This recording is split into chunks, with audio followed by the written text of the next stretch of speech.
大家好啊，我係卡敏祿啊，係今日咧新聞咧主要想講咧就係讀書即係揾唔到工作做啊，係啊，即係因為咧因為揾唔到終身工作做啊，所以就要搭地鐵嗰時候就逼爆晒人啦，咁咧就好誇張啊！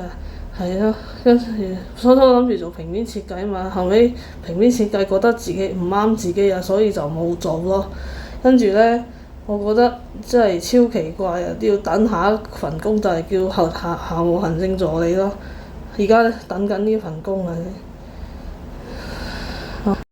都係咁嘅，因為呢，我試過翻工呢，即係翻嗰啲平面設計個工呢，係遭受到欺凌。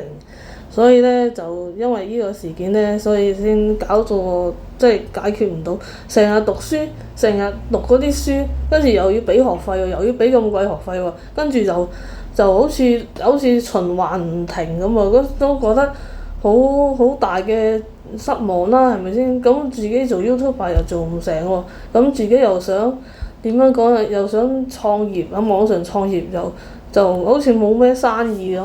係咯，跟住覺得自己好難揾到錢咯，真係由於咁嘅情形，所以被逼轉行咯。真係喺香港啊，真係好難揾到工作啊！如果你唔講嘢多啊，根本就揾唔到工作啊！